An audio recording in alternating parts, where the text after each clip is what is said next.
You guys are crisscrossing the country right now.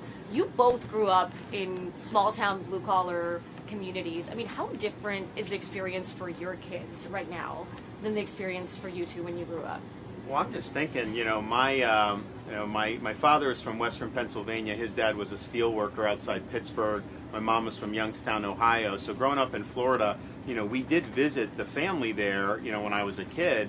But other than that, I didn't really have experience, going very many places. I was a baseball player, so that kind of took me around Florida and eventually with tournaments and everything. But, our kids, 6, 5, and 3, just on this campaign so far, they've done Iowa, New Hampshire, South Carolina, Nevada, Utah, California, Texas. I mean, they're getting around and they're getting to see the country. And it's kind of neat because they're young enough, all the bad stuff about politics and all the nastiness, that's right over their head. They don't know about any of that, but they do get to see. So, for example, before we took them to Iowa for the first time, I showed them the movie Field of Dreams because I remembered that as a kid. And so yesterday we're playing catch at the county fair, Clayton County Fair, right next to a bunch of corn.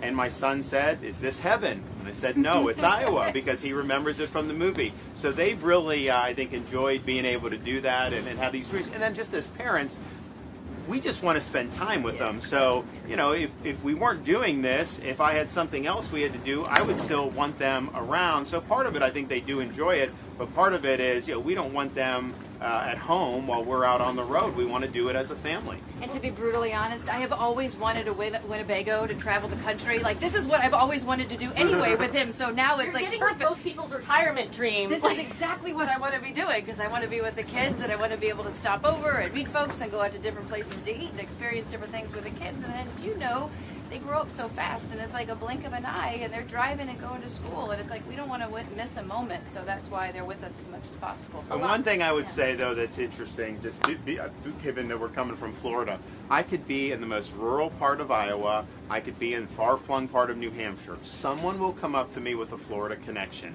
every single time. My sister lives in Naples. I go down in the winter, this or that. And so I think just as governor of Florida, it's kind of a unique platform to be running for president because there's so many people that have a connection in one way or another. And then I run into people say, yeah, I live half the year in Florida, half in Iowa. I was like, keep your Iowa voting. I need you to vote for me in the caucus. I'm good in Florida. I need that.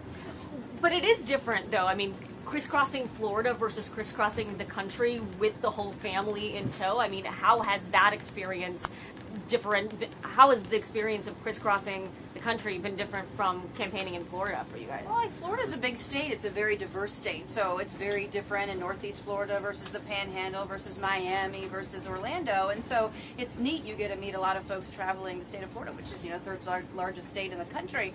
But traversing the United States, I mean, that's just special. Like, honestly, we're very humbled at the opportunity to be able to get out and meet folks in different parts of the country. I mean, and they'll invite you into your home and you get to meet people and you're having dinner with them and coffees and no other opportunity would you be able to do something like this for not running for president of the United States. And it's pretty cool and it's a neat opportunity.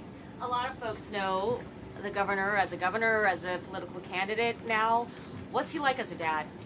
He is the best dad you could possibly imagine. I think you probably know a little bit about my story. You probably know about a year and a half ago I got a diagnosis that nobody wants to hear, especially when you have a 4, 3, and a 1-year-old at the time. That's how old my kids were. And I was diagnosed with cancer.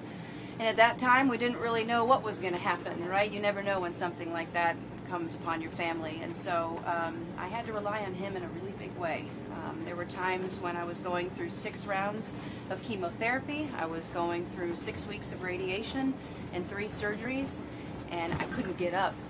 I couldn't do very many things. I couldn't pick up my 3-year-old when they wanted me to hold them, and I had to tell them a little bit of a fib that mommy's arm hurts and I have to go back to the hospital because it's about my arm, and it wasn't about the arm. And to this day, they have no idea of what I've been through, and I'll tell them. To have to tell your they don't know. I've never told my kids about the cancer battle because they don't think that they're old enough to really understand what that means, and so at some point we will tell them. But you asked the question about what kind of a dad he is. When you're going through opportunities where you can barely scrape yourself off the bathroom floor because you're sick and your children are calling for you and you physically cannot get to them, but you have somebody who is not only running the state of Florida and was there for the people of his state. He was there for me. And he was there to go pick up my kids when I couldn't. And he did it with humility, and he did it with love. And I'll tell you what, can't ask for a better husband than that. Yeah, you know, I mean, How does it feel? How does it feel to hear her say that? I mean, well, look, that's you know, in sickness and in health, that's what you sign up for. I mean, and so she's not only my wife, she's my best friend, and she's the person that I would want. I've always dreamed to be the mother of my children. And so, you know, this is just what you do. I mean, you know, when I think I was in 3rd or 4th grade, my mom had breast cancer. And I remember I didn't really understand what that meant even at that age. Our kids were so much younger. And so, you know, this was just something that our lives changed, our schedules changed, all that. But they just kind of, you know, they knew something, but they didn't really know that. And so in that sense, they were young enough. On the one hand, when she got the diagnosis, it's like the worst thing you can do when you have these very young kids, because you're thinking like, okay, what's going to happen if we don't come through with this? But on the flip side of that, it was not something that they had really a good sense of. They just knew, you know, mommy had to deal with issues. But you know, it was a trying time. But we had so many people praying for us. We had so many people. Just the outpouring was unbelievable. And she served as an inspiration to a lot of women in Florida and throughout the country. I've had people come up to me saying, I went through what your wife did through, and she gave me hope on how she handled it. And you know, it's happening all over the country. So today you probably saw that we did an announcement with having 10,000 people sign up as caucus goers and whatnot. Well, the 10,000th person was somebody who had beat cancer 30 years after that. And after they had gone through a cancer diagnosis. And she said, I watched you from afar, and you gave me hope. You gave a lot of other people hope.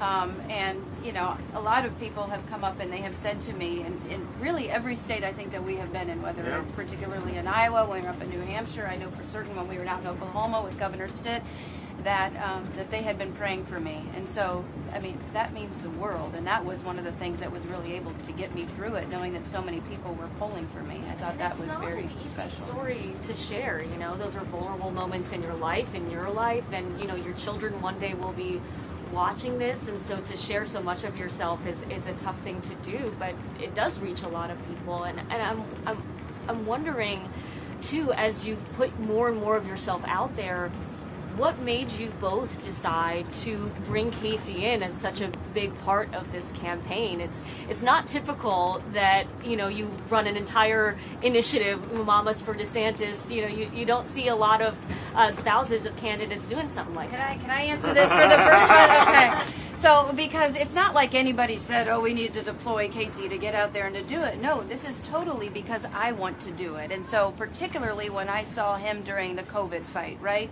I saw him standing up to the media. I saw him standing up to people on the left. I saw him standing up to people in Washington, D.C. who were telling him, you're doing it wrong. You have to shut down the beaches. You have to lock kids out of school. And every step of the way, I watched him from behind the scenes, whether it was reading the data himself, whether it was talking to experts like Dr. Bhattacharya and Gupta and Kaldorf. And these are Nobel laureates who had been silenced on social media. But he held the line in defense of people's rights, liberties, livelihoods, and happiness, and he did not waver. He knew what the data was saying out of places like Sweden and United Kingdom and Israel. He was following this. And he also understood the constitutional structure of our country, right? That our rights come from our Creator. The government is put in place to protect those rights. There's a limited and defined role for government. And you had different states across the country and a federal government wanting to lock people out of church. That was unconstitutional. And through every step of the way, I watched him stand up for the people of his state. And when you see that, and he said so many times, he's like, if it means I lose my job, so be it. But I want the people of Florida to be able to keep their jobs. And so when you see that firsthand, and you understand the fight that he was taking, like, why would I not be in this fight? Why would I not want to be out there singing from the rooftop that this is a good dude? He's in it for the right reasons. He's not in it because he wants to be something. This isn't about a position. He's in it because he wants to do good things on behalf of the people of this country, and it would be malpractice for me to sit on the sidelines. So you'll see a lot of me because I want to be here for him, for the kids, and for the future, really, of all Americans. She's done a lot as First Lady. I mean, just the cancer stuff. They now have a Casey DeSantis Cancer Fund. for more research, and she's done things for resources for people like that. She's done things for school children and mental resiliency. She's done things on substance abuse to educate about, because now you could be a high school kid, you try something, if it's laced with fentanyl, you could die. And so the stakes are very high with this, and so she's gotten people, athletes, all this stuff to participate in this, and then she's created things to help low-income people get a step up in life called Pathway to Prosperity, Hope Florida. There's a care portal. She's mobilizing businesses and charities and all this stuff. So, I mean, she's done things to make a difference on behalf of people in Florida. She's the First Lady. She does not have to do this. She's got a lot of things that keep her busy with the family and whatnot, but she's wanted to go out and do this and it's made a great difference. And so I think people see that in Florida, and that's why she's become very beloved in the state of Florida. And then in terms of the political stuff, look, she was in your industry for a while. She's very good at articulating things that I think a lot of parents feel right now, and so I think she resonates, and she resonates really across the board, I think, with a lot of mothers. Do you already have experience as First Lady of Florida. When you think about potentially being First Lady of the United States, do you have any role models in mind? Do you have an idea of what kind of First Lady of the United States you'd want to be? My whole philosophy is when the good Lord gives you an opportunity to make a difference, what do you do with it, right? Do you sit on the sidelines? Do you enjoy the cocktail parties? Or do you get out and put yourself into the arena to try to make a difference on behalf of people?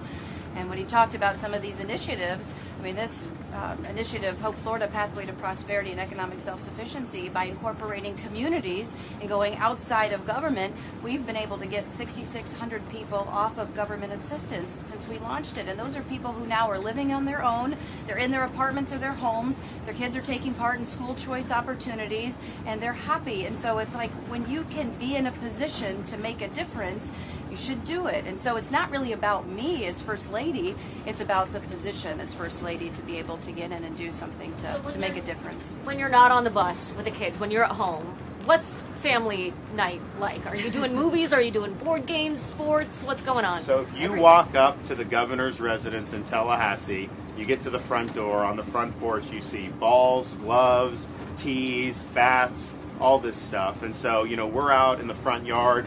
Our kids are into baseball and t-ball now, so we're doing it. My son's 5. He likes the coach pitch, so we're pitching.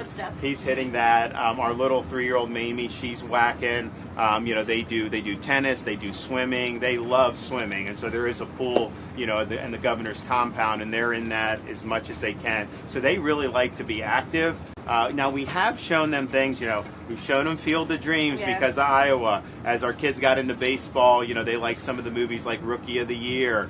We've shown them like age appropriate of like The Natural and stuff. So there's definitely sports things that they've liked. They were into football during the NFL season, and I think they'll probably get back into. I had to make a decision. I'm a Bucs fan because I grew up in the Tampa Bay area. Right. But I knew Tom Brady was going to retire, and the Bucs were probably not going to do as well. So I introduced my kids to the Jacksonville Jaguars. They have a young quarterback. They have a lot of upside. So they got involved with the Jags in this playoff. And we actually went, I took our 6-year-old and 5-year-old to Arrowhead Stadium for the Jaguars-Chiefs playoff game. So we're literally in the stands there. They have Jags jerseys on, but they're in Tallahassee, so they know Florida State. And what does Florida State do? It does the tomahawk chop. What do the Kansas City Chiefs fans do? They do the chop. So my 2 kids were the only 2 people in Arrowhead Stadium in Jags jerseys standing up doing the tomahawk chop during the Arrowhead Stadium and Kansas City Chief playoff game. And if you know one thing about Trevor Lawrence, right, he has a little bit longer hair, right? A lot of the ladies like him for that. Well, my son came up to me the other day and he's like, Mom, he's like, look. And I'm like, what, Mason? He's like, look, my hair is growing. He's like Trevor Lawrence. And I was like, so he's really into the sports. But Madison, so she's into art. She loves art. She loves theater. She loves all of that. And Mamie, that's the paintings you're trying to sell, right? There are so many around the house. Like, that is her number one thing. And then Mamie, she's big into the animals, so she's the one who either wants to leave Iowa with a dog or a cow. We haven't figured out what we can fit on the way back in the bus, but no, they're just, it's just fun. Who likes to cook? I'm good at it. No, I'm not good at it. What I've really become good at is macaroni and cheese in a box, because we do it literally around the clock. So we'll wake up in the morning, and I found a way to make it in a way that they like. Instead of using milk, you can use like a little something Well, that's else. the thing. So like when we first got married, you know, I would grill, I'd do all the burgers, I time. do steaks, all that stuff. Now it's cooking for the kids Yeah, mostly. exactly. So we Who's do. the better chef, we though? do. You know, Well, on the grill, you are. yeah, but she's better at like doing normal dishes. But you know, I've gotten to the Baking. point. You know, I can do them. I get the batter from Waffle House. I do them Waffle House Me too. on the griddle. They love the Waffle House waffles. That's really really good. So I'm very good at that. They like pancakes, and then you know they actually do like the eggs, and so they like hard boiled eggs. They like scrambled eggs. We're a breakfast household. Yeah. Oh yeah. Well, the thing So- is, I'm just drinking coffee. Like I am actually not doing that. We're doing that for them. And then yeah, you know the thing is, it's like they will do mac and cheese. Like we think everyone's getting ready for bed. 9 o'clock, Yeah. I need mac and cheese. So it's like, okay, we got to go And rustle it up has mac to and be in the cheese. box. It has to be. That's their thing. They like in the box. But the one thing we have to do for breakfast is from Waffle House, the scattered, smothered, covered, diced, yeah, chunked, yeah. and topped. We have to get to that. We haven't done that yet. I have to get It's my on the abilities list. up there. Who's the tougher parent? Tougher parent. Well, you know, I think I think they can get away with more with her. That's true. And I They think can. that, you know, sometimes it's just, you know, I'm very even keeled, but if I do raise the voice a little bit, they snap to attention. But not even, like even a half of a decibel. Yeah. It's like, you know, but you know what's really funny about him though is like he'll be traveling the state or he'll be running around and going to various states now, and it'll be like 8 o'clock or something and we're getting ready to go to bed, right? And every mom knows this. We have gone through the routine, right? We have brushed our teeth, we have on our pajamas, we are doing books, we are slowly making our way upstairs, and then what's funny is, and I actually relish it now, he'll come in at about 8 or 8:30 at night, and somebody along the way has given him some sort of a sweet treat, right? And he walks in the door, and he's happy to see everybody, and then the kids go wild, and they're getting cookies and cupcakes and what have you, and so, you know, I love it. However, I have to go through the whole process again of going through the and then one time, it's a lot of times too, I just hand them over to you, and you do it, and I go to bed. That's right. But sometimes you come in and cause a little trouble. Look, I mean, when you have these things, and you know, if someone's gonna, you know, give, you know, some nice treats that I know the kids would go get excited about, you know, I'm gonna be the good guy. I'm gonna deliver that, and then they get happy, and it's fun. And they tell you what, just on the road, they get a lot of opportunities to do things. I mean, just yesterday we did. They did a creamery where they got ice cream. There were cheese curds.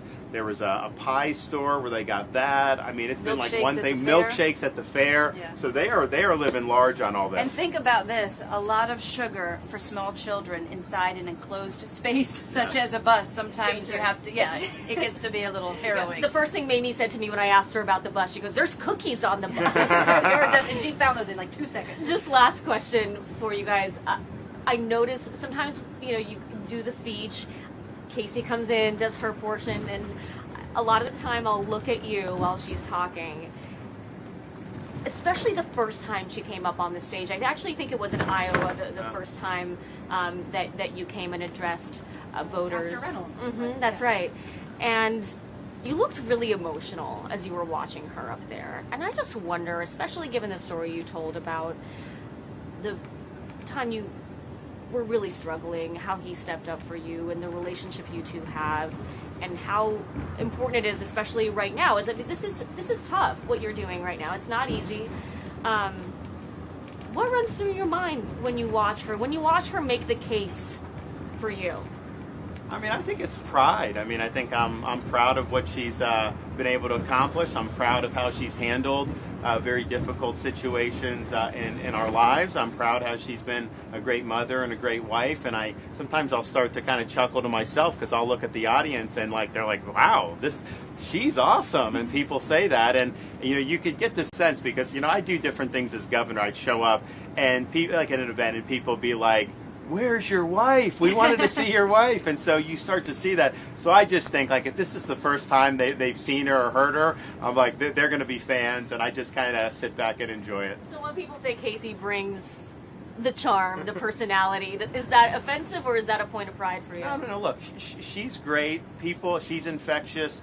People love it, and I think it's great, and I think she's done great with the politics, but also just great as a role model as First Lady. I mean, people really look up to her, and I'm proud of that. For as much he says that he is proud of me, I cannot tell you how proud I am of him for everything he has done and everything that he has stood for the innocence of our children, for the rights of parents, and standing up for our rights and liberties. And so I am probably more proud of everything he's done. Thanks for watching our YouTube channel. Follow today's top stories and breaking news by downloading the NBC News app.